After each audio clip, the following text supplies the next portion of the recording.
Movies Hindi में आज आपके लिए लाए हैं एक ऐसी फिल्म जो कलयुग के चल रहे होने का जीता जागता प्रमाण है। इस फिल्म का नाम है पैरासाइट। पैरासाइट एक ऐसा ऑर्गेनिज्म होता है जिसका अपना कोई वजूद नहीं है।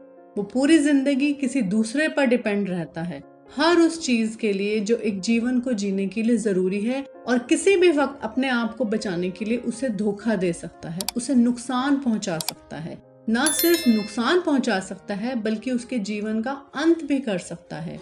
2019 में रिलीज हुई इस मूवी को ऑस्कर में 4 बड़े अवार्ड्स मिले थे, जिसमें से एक था बेस्ट इंटरनेशनल फॉरेन फिल्म का। समाज के माथे पर जो अमीरी गरीबी का कलंक है, ये फिल्म उसे और गहरा करती है। इस फिल्म की कहानी 2 परिवारों के इर्द गिर्द घूमती है। पहला है किम परिवार, जो बेइंतहा गरीब है, इतना गरीब कि अपनी रोजमर्रा की छोटी मोटी जरूरतों को पूरा करने के लिए जीवन की हर उस कठिनाई को झेलता है जिसे केवल वो ही समझ सकता है। उनके पास हुनर तो है, लेकिन उसे पहचानने वाला कोई नहीं है। इस परिवार में 4 लोग हैं, पिता मिस्टर किम, माँ चुंगसुक, बेटा कीवू और बेटी कीजंग। घर में लटके मेडल इस बात का बयां करते हैं कि केवल हुनर होने से ही जिंदगी आसान नहीं हो सकती। मूवी की स्टार्टिंग में दिखाते हैं कि साउथ कोरिया की राजधानी सियोल के एक छोटे से सेमी बेसमेंट वाले घर में किम परिवार जीवित रहने की पूरी कोशिश करता है। वो फ्री वाईफाई सिग्नल ढूंढते हैं ताकि उन्हें पिज्जा बॉक्सेस फोल्ड करने का कॉन्ट्रैक्ट मिल सके और वो लोग कुछ पैसे कमा सकें। पिज्जा बॉक्सेस फोल्ड करने से उन्हें जो पैसे मिलते हैं उससे पूरा परिवार पार्टी करता है। तभी कीवू का दोस्त, जिसका नाम मिन है, उनसे मिलने आता है और उनके लिए अपने दादाजी के संग्रह से एक पत्थर भी लाता है, जिसके बारे में कहा जाता है कि जिसके पास ये पत्थर रहता है उसके हालात अच्छे हो जाते हैं।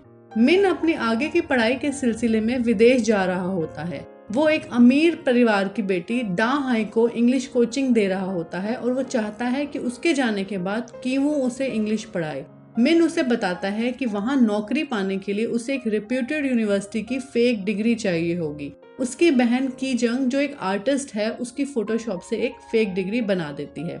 अगले दिन कीवू वो फेक डिग्री लेकर इंटरव्यू के लिए पहुंच जाता है। वो उस बड़े और आलीशान घर को देखकर चौंक जाता है। ये घर पाक फैमिली का है, जो बहुत अमीर है और शहर में इनकी बहुत इज्जत है। इस परिवार में भी 4 लोग हैं, मिस्टर एंड मिसेस पाक, उनकी बेटी डाहाई और छोटा बेटा डा सॉन्ग। उस घर के हाउसकीपर मून ग्वेन उसे अंदर ले आती हैं और मिसेस पार्क से मिलवाती हैं, जो कीवू का इंटरव्यू लेती है। मिसेस पार्क कहती हैं कि पहली क्लास में वो भी साथ रहेंगी ताकि वो देख सकें कि कीवू कैसा पढ़ाता है। डाहाई, जो बहुत ही शर्मीली लड़की है, उसे क्वेश्चन सॉल्व करने में प्रॉब्लम हो रही थी।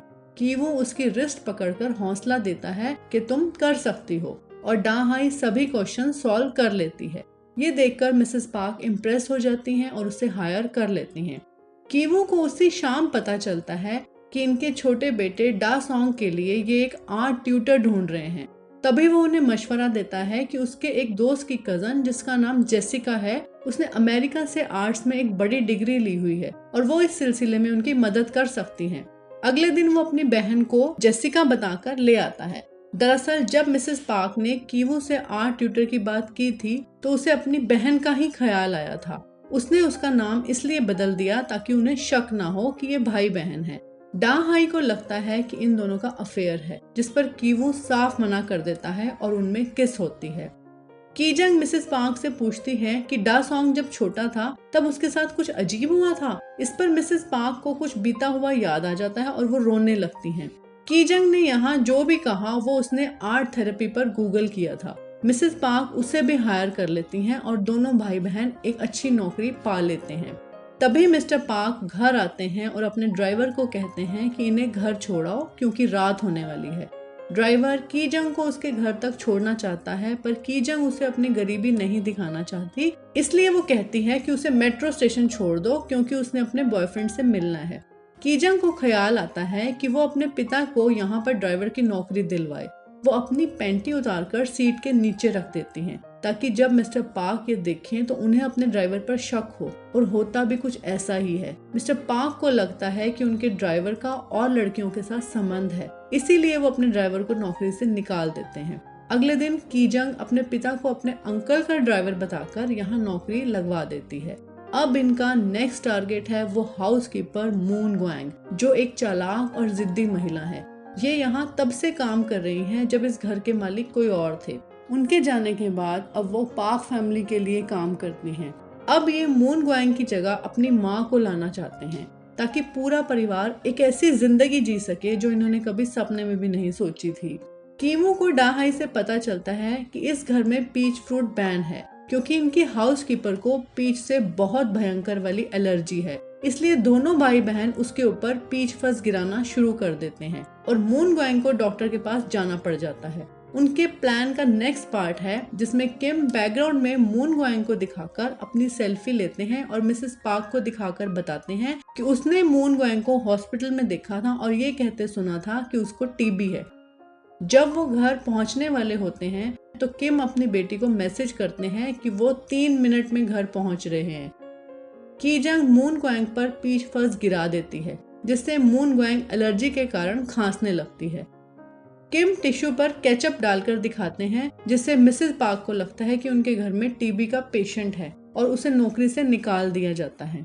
अब मिस्टर पार्क को चिंता होती है कि घर का काम कैसे चलेगा। वो बताते हैं कि उनकी पुरानी हाउसकीपर बहुत बढ़िया थी, बस वो खाती बहुत ज्यादा थी पर अच्छे से घर की देखभाल करती थी।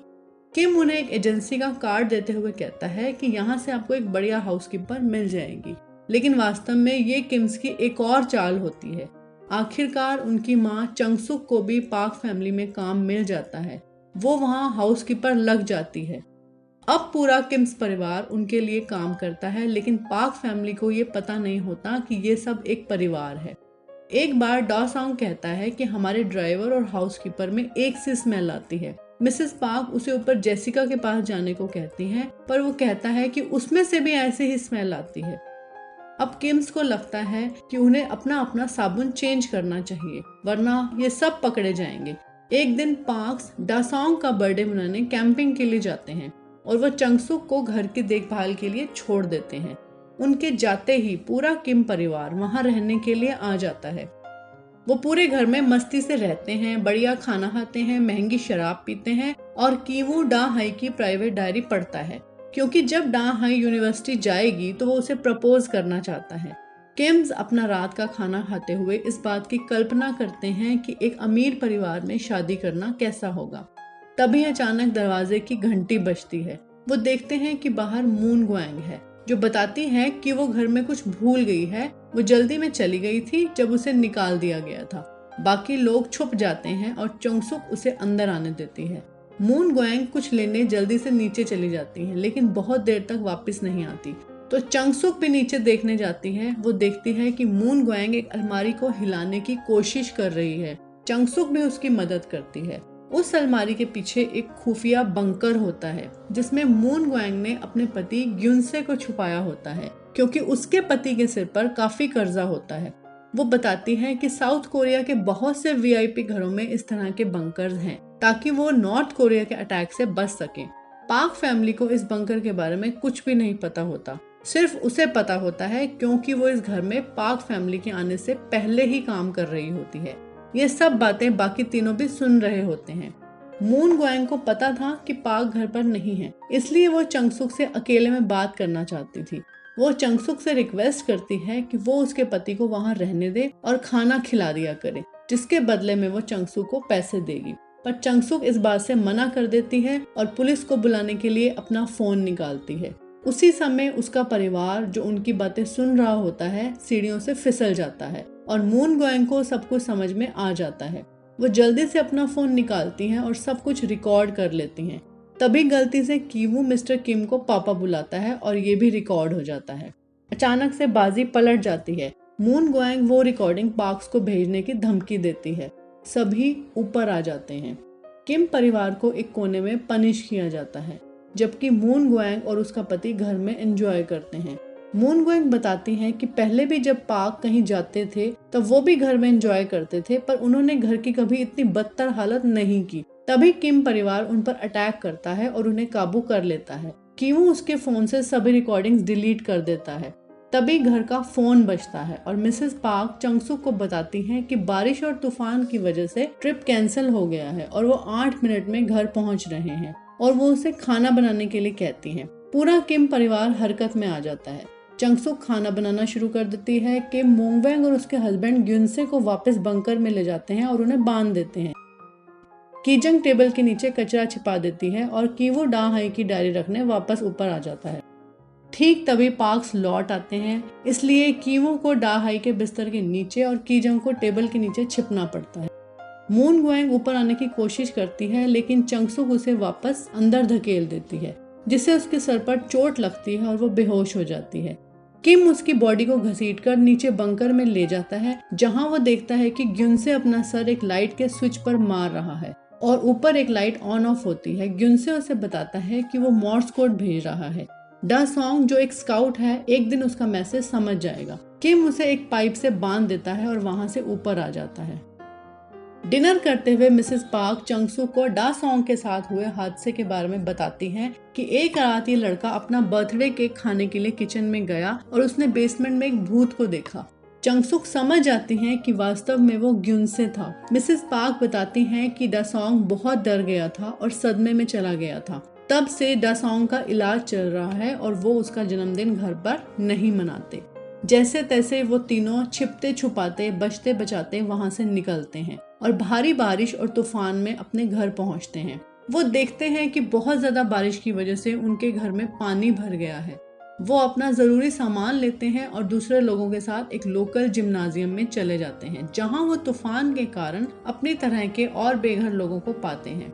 कीवू अपने साथ मिन के दादाजी का पत्थर ले आता है। वो इस बात से परेशान है कि उनके पास कोई हल नहीं है उस प्रॉब्लम का जिसे वो बंकर में छोड़ आए हैं। उधर बंकर में मून गोएंग की सिर पर चोट लगने से मौत हो जाती है।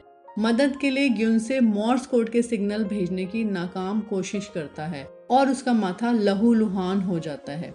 अगले दिन मिसेस पार्क डा सॉन्ग के लिए बर्थडे पार्टी रखती हैं, जहां किम्स भी मौजूद हैं।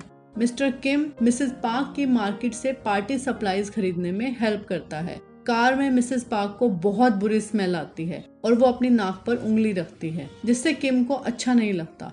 दोनों भाई बहन को स्पेशल गेस्ट की तरह इनवाइट किया जाता है, क्योंकि वो उस घर में टीचर्स हैं। कीवू उस पत्थर को लेकर बंकर में मून गोएंग और उसके हस्बैंड को मारने के मकसद से जाता है, लेकिन ग्युनसे कीवू के सर पर वार करके उसे बुरी तरह जख्मी कर देता है। उसने अपने आप को किसी तरह छुड़वा लिया होता है। ग्युनसे किचन से चाकू उठाकर बाहर पार्टी में आ जाता है। वो कीजंग को पहचान लेता है, जो केक लेकर डा सॉन्ग की तरफ बढ़ रही होती है और उस पर वार करता है। जैसे ही डा सॉन्ग ये सब देखता है, उसे दोबारा से दौरा पड़ जाता है और वो बेहोश होकर गिर जाता है। वहां पर भगदड़ मच जाती है, जिसमें मिस्टर किम देखते हैं कि डा हाई जख्मी कीमू को उठाकर लेकर जा रही है। किम अपनी बेटी के सीने से खून रोकने की कोशिश करता है। चंगसुक अपनी बेटी की हालत देखकर बौखला जाती है और ग्युनसे को मारने के लिए दौड़ती है और एक सीख उसके पेट के आर पार कर देती है।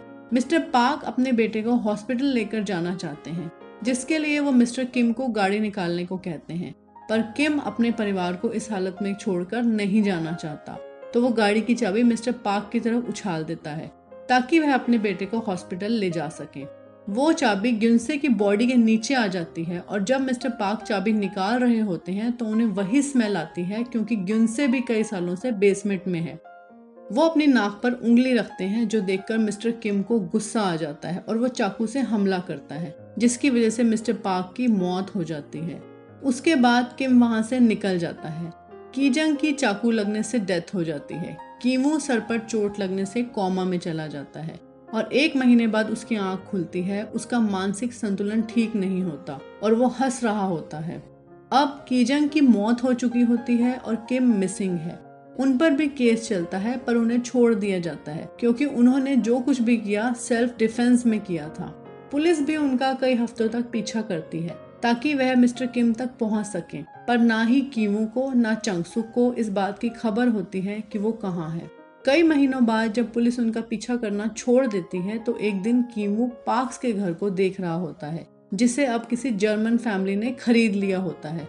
तभी कीवू को वही लाइट ऑन ऑफ होती दिखती है और वो समझ जाता है कि बंकर में कोई है जो ये मैसेज भेज रहा है।